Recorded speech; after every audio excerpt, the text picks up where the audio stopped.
Welcome to An Unconventional Life, a podcast where we share stories about the crazy 1% out there who earned their doctoral degrees and then went on to use them in crazy, cool, unique, and unconventional ways.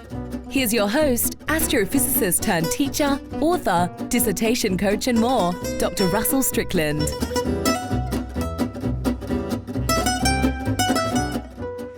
Hello and welcome to An Unconventional Life. I'm your host, Dr. Russell Strickland, the founder and CEO of Dissertation Done, and I have with me today Dr. Angela L. Swain.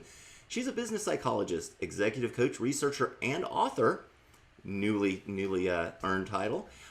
As an expert in organizational behavior, she believes in creating positive workplace cultures through leadership development professionally and personally. And I mentioned that the author title is newly earned. She's got a book coming out actually within a couple of days if you're catching us right away. A little bit later, it'll already be out there. It's called Kitchen Table Talks with Dad. And I can't wait to talk to her about it. Welcome, Dr. Swain. Thanks for being here today. Thank you so much, Dr. Strickland, for having me. You are so welcome. Now, I want to let everybody know that today's episode is being brought to you by Dissertation Done. And here at Dissertation Done, we help adult doctoral students through the dissertation process. So if you feel like you're maybe slowed, stalled, or just plain stuck, then reach out to us at dissertationdone.com/done, and we'll have a conversation and see if we might be a good fit to help you get your dissertation on the fast track to graduation.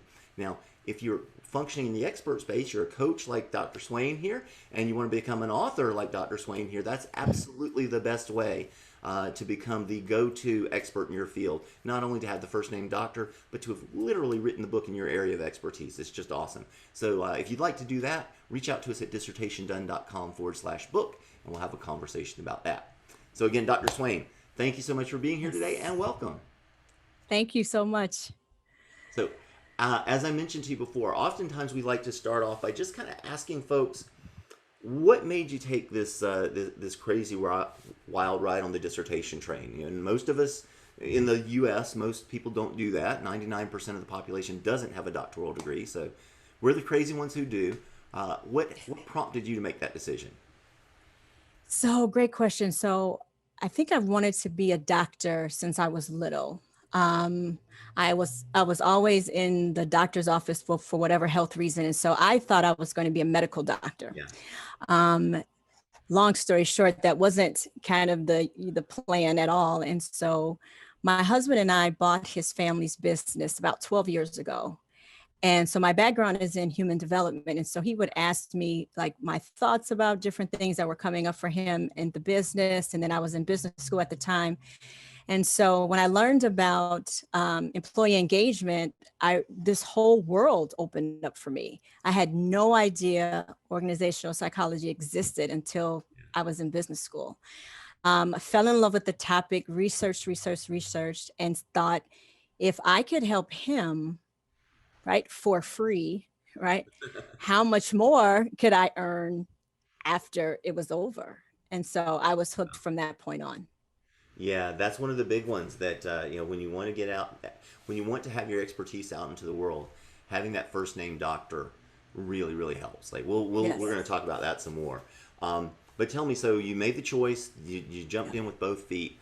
What was it like going through this doctoral program? Like, was this, you mentioned you thought about this for the first time while you're in business school. Did you go straight from like an MBA to your doctoral program? I did. I graduated December 2013 with the MBA, and then I entered the program at the Chicago School January 2014. So I literally had Christmas break and then I started. Not to mention I had a newborn. My husband and I have been married 21 years and we have a 20-year-old, 19-year-old, and almost 12-year-old. Wow. So I literally, my youngest son was born in December and I'm graduating, and then I jumped right into the PhD program. So that was a little insane. Yeah. That has got to be tough. I actually, that was part of the impetus for me to finish my doctoral degree program. I've mentioned, folks who've been on the podcast know that my wife and I, it took a while for us to have a pregnancy that stuck. She had a few miscarriages, which was really difficult. And she got pregnant while I was in my kind of last year of graduate school. And unfortunately, we'd been through this a while. I didn't really believe it quite yet. But at one point, the doctor literally told us, "Okay, kids, this one's going home with you." And I was like, and I started looking on the calendar and thinking, "Okay, I better get my butt in gear because things." Yeah, exactly. I hear you. So, so what was that process like going through going through the classes? Most people think that that's relatively straightforward. Did you have problems with the classes at all, or did you find that kind of similar to what you had been doing?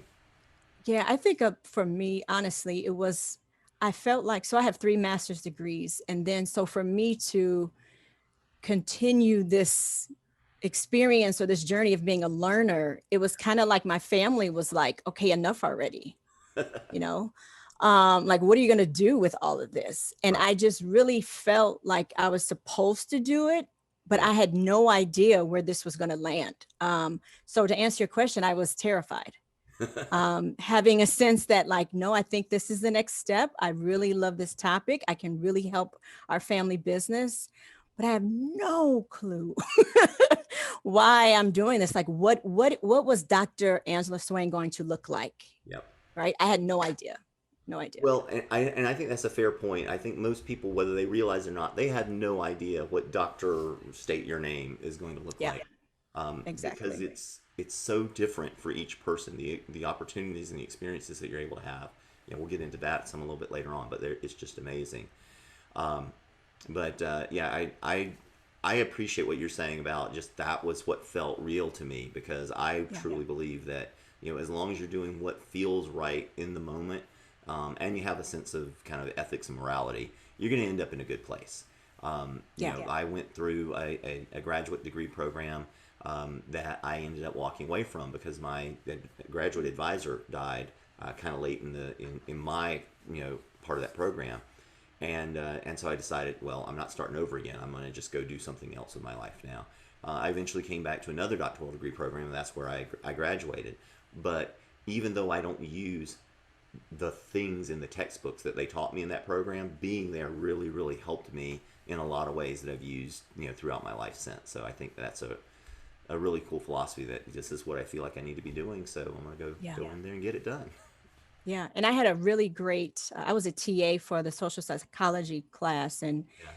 Dr. Liz Schwab was my mentor, and she told us, be open to the process of evolution. Yeah. Right. And so that was helpful. I was still terrified. Right. But at least I knew like I'm on a journey, and Yeah. it just kind of validated my feelings, which was so helpful in retrospect.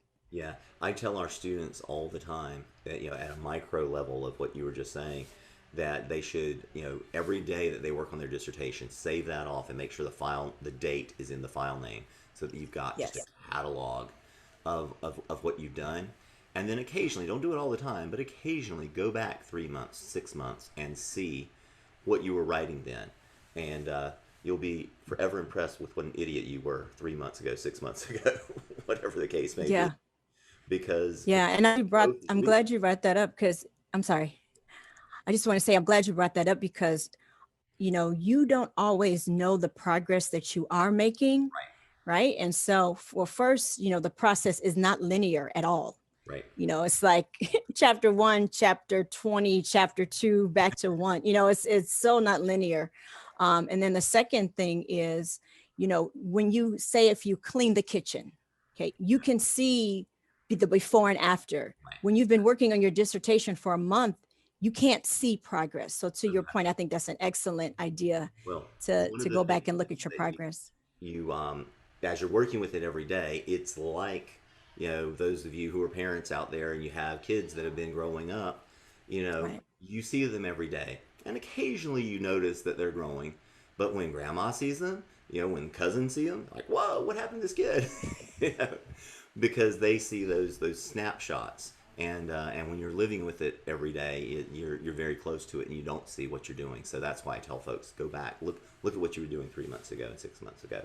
And I don't say that you're going to be impressed with what an idiot you were that long ago to say that you're an idiot, but just because you will look back and say, really the kind of reactions I get from students are like, I can't believe I was defending that writing 3 months ago or something like that. They were asking me to improve it, and I was like, no, it's good enough, and I can't believe I was saying that at that time. Yeah. Um, But yeah, it's really really good to have that perspective of you are going to be evolving, and I hope most folks out Yeah. there embrace that throughout their lifetimes, because I think you should be evolving, the whole way through this journey, not just as you're in school, but the world's a school, and you should be learning from it every day. Yeah. So, Great point. well, Yeah. tell me then, once you kind of got through the dissertation, you finished this up. Um, what was the next step like for you in terms of moving on from school, Yeah. realizing what So doctoral was going to be? I had an unrealistic expectation. Okay. I thought I wanted a job before I graduated. My husband and I talked about me working in the family business, but I think our work collectively, kind of stops at parenthood. Okay. Um, being in the family business, Know it your was just boundaries, too right? much of a stressor. Absolutely. And so I was really unsettled, I would say, when I graduated. And I graduated July of 2019. And I was like, I should be making $400,000 as soon as I graduate. This is August, this is September. I'm barely making whatever. And so I had a realistic expectation. So I think, managing those expectations is definitely helpful Yeah. before graduation. I would kind of put out feelers to Mm-hmm. people. So like I contacted my friends from high school who I knew started businesses, and I'm like, hey, this is what I'm doing. Let's have a conversation. And so that's how I got one client. And then I went to a school and learned that they had a grant for coaching. And I'm like, I Oh wow. applied. And so then Where did that you find that? became, That sounds yeah. awesome. So I feel like, honestly, Russell, that these 2 years out of the dissertation, I mean, the PhD process, Right. I consider this time residency, right? It's been a time for me to see where do I really like, where do I want to land? Yeah. But my expectation of myself, because I consider myself like a high performer, I'm always ready to do the next task. I Right. was like, okay, I should know. Well, if medical doctors can have a couple years of residency, why can't I give myself that extension? Yeah. Right. And so that's what this process has been like for me. Yeah. Well, I would say that you are a full on doctor now, completely able to practice, but the fact that it's going to take you a little while to decide on what those Yeah. opportunities look like and what they mean for you, I think that's important to make sure that folks know that you don't feel like you're behind schedule somehow, because there Yeah. isn't one, right? You go out, you get this thing done. Now you're out in the world, and as long as you're not hiding from people, opportunities will kind of find you. Um, Tell us a little bit about the book. How did that start? Like, how did that come about? So the book has actually been living in my head since the dissertation. Mm. So one night I had a dream that I was a published author, and I woke up with literally feeling it all over. Right. I was like, I got to get it published. Yeah. So when the dissertation was published, I was like, yes. And then I'm like, what? Nobody knows that I wrote this Yeah. Right. masterpiece, right? In quotes, right? And no, they don't. So unless you're studying what I studied, emotional intelligence, and no one will see it ever. And so I was talking to a few friends, and they were really championing me, like, you need to get this into a book for the masses. Yeah. And so I said, I took that to heart. And my father-in-law and I were very close. He unfortunately passed from cancer um, October of 2020. And, he would always share these business nuggets, all this wisdom, and really relating these concepts to life in general, and what it meant for me to be a mother, what it meant for me to be a wife. And so one day we're in the kitchen, and I said, Dad, we should write a book. And he's like, what do you want to call it? And I'm like, I just threw out some title with the kitchen in it. And he was like, let's do it. And so I spent at least a year interviewing him, getting his story. He came from the South with literally $200 in his pocket in the Wow. 70s. And he was one of the foremost entrepreneurs on the South Side of Chicago. So I said, I have to share his story. This is his story. And so we made a deal kind of that I would share his story. And so it's been a fun ride ever since, just getting to know him in a more meaningful way and really being able to share these tools with other people. Now, with this being his story, you might have Mhm. it might have been a little bit easier, but did you find it hard making the transition from writing a dissertation and all that that means to writing a book that people will actually read? Because Right, they're very exactly. different, Yes. right?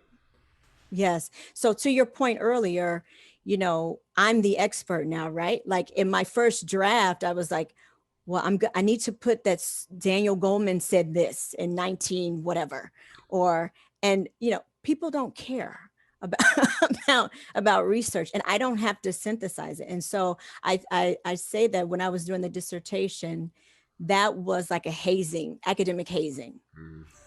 right? In many And ways, it can so be.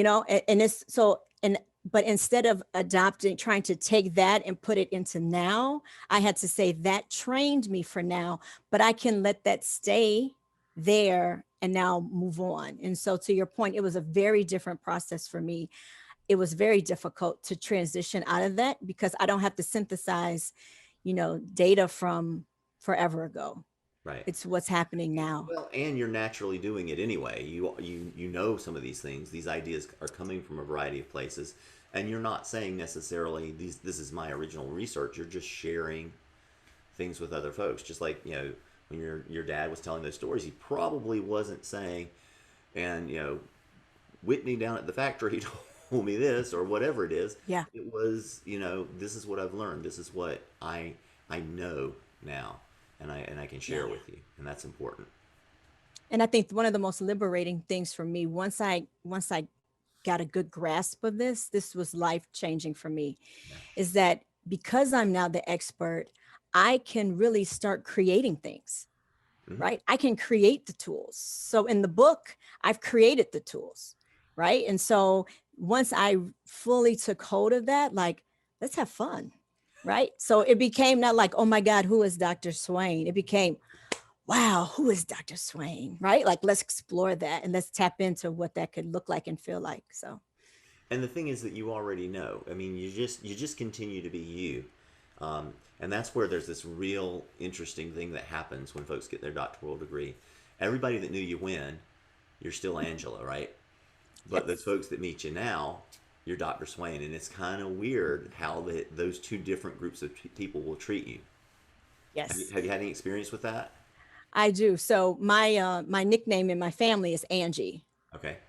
And so they're like, oh, Angie, like they still think I'm 12 in many Yeah. ways. I'm still very young to them. And so they have this like, what? You're writing a book? Like you're getting a PhD? Like, why? You know, um, But you're and so Angie. then yeah, like, you're Angie. Like, This I is used who to be you're called from. little Angie, like Right. little Angie, like, what, you're little Angie? What do you mean you're a doctor? Obviously, they're very proud of me and very supportive, but that's a So different easy lens for us. than now people as Dr. Swain. Yeah. Yeah. Now when I meet people as Dr. Swain, there's this authority that comes with that title. Yeah. And that authority gets me in various rooms. Yeah.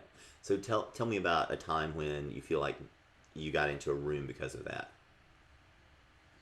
Oh, um, right now I work as a director of the Office of Human Dignity and Solidarity. Okay. And that's with the Archdiocese of Chicago.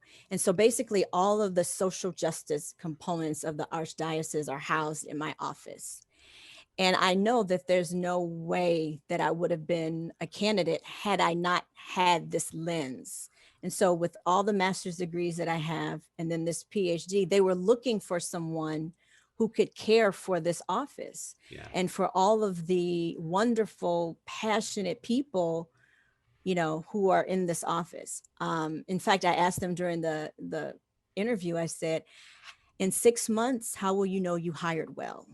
Hmm. And they told me somebody who can wrap their arms around this office and have people feel like they were heard. Yeah. And that was part of my dissertation, employee voice, Yeah. listening to people. And I thought to myself, I can do that. And within 1 month, they hired me. That's amazing. That's something that I keep trying to convince folks of over and over again is that you just you cannot fathom the opportunities that are going to come your way after you've earned this degree, and you just don't hide from people. That's it. I mean, you don't have to necessarily be out there banging a drum. Just, kind of let folks know what you're doing, what you're up to, what you're about. And those opportunities seem to sniff you out because, like we were saying earlier, 99% of the population in the U.S. does not have a doctoral degree. Right. So there is people want to be around folks that have that level of accomplishment. You become about like a trophy in a way for people. You get invited onto media appearances because now I, as the host, look at how great I am. I have a doctor on my show, right? You get hired in because look at, our director has her doctoral degree. These are the sort of things that happen to folks because you've been through that effort. And fair or not, some of these things are a little bit, superficial, but people do covet that degree. They want to be a part of it somehow. They're generally not willing to do the work to get it themselves, but they definitely want to be around it. So yeah, it's very cool. Yeah. And I think to that point too, Russell, sometimes as students, we're thinking when we graduate, oh my God, we haven't done enough, or we haven't accomplished much, right?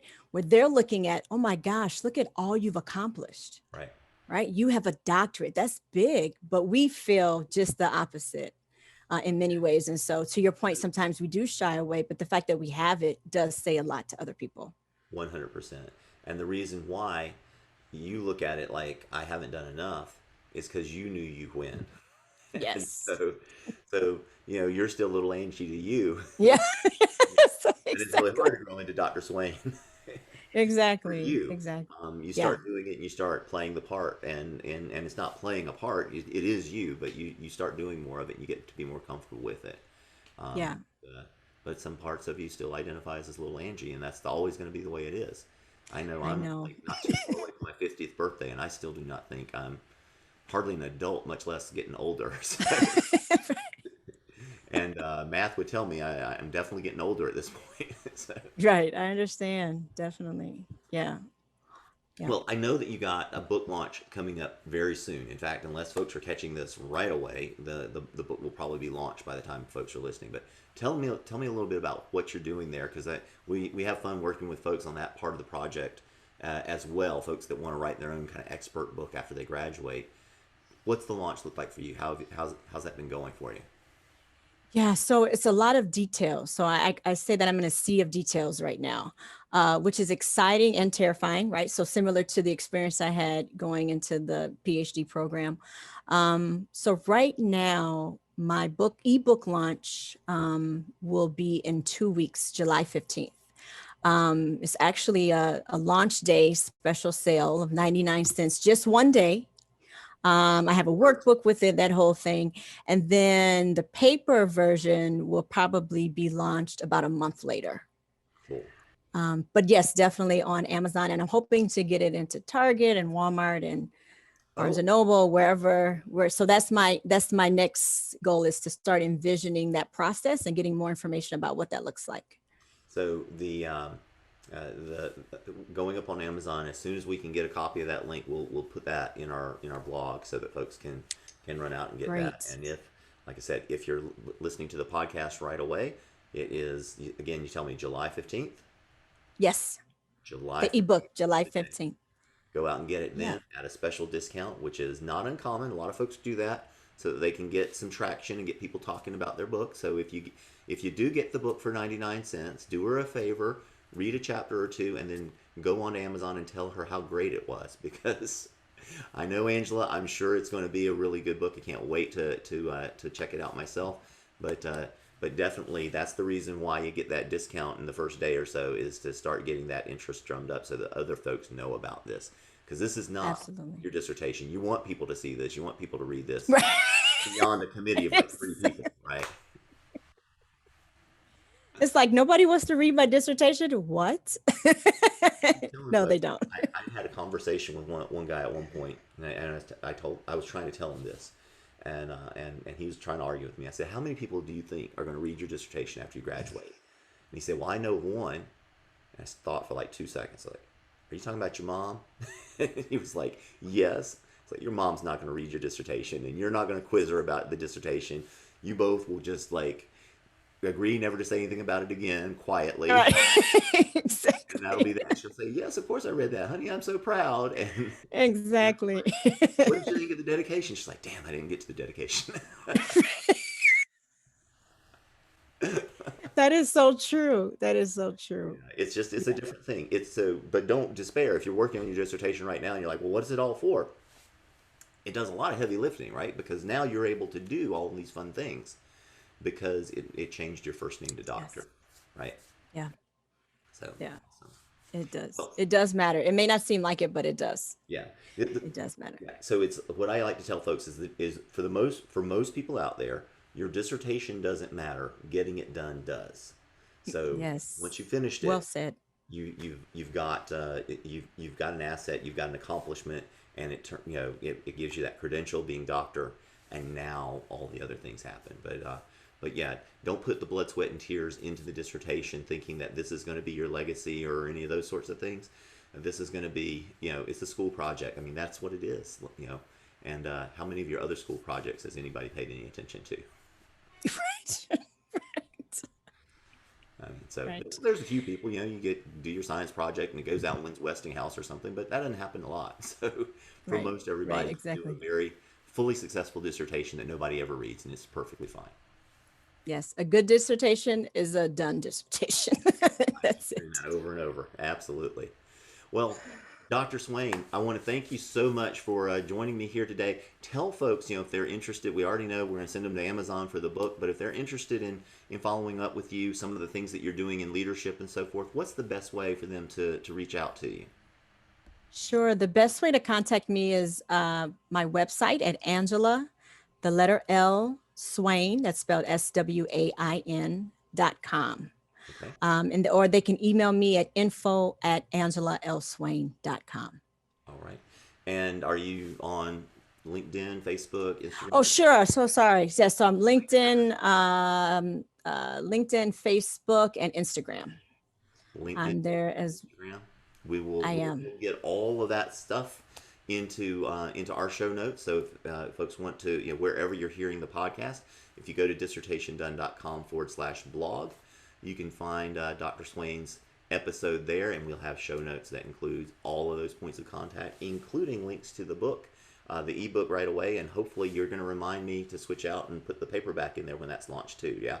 Absolutely. So we'll get Got that. a deal. Awesome.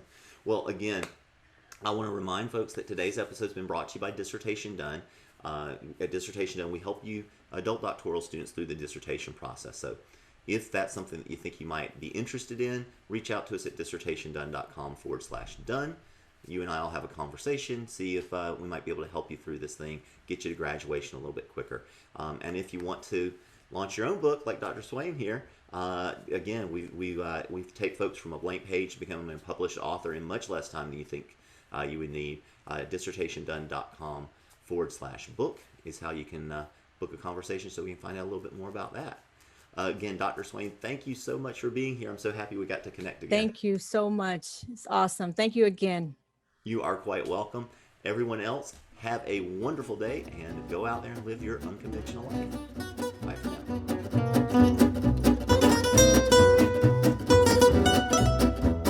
This has been An Unconventional Life. Thanks for listening. If you enjoyed today's episode, subscribe now to keep getting inspirational stories of unconventional lives as soon as they're released. Until then, go out and live your best unconventional life.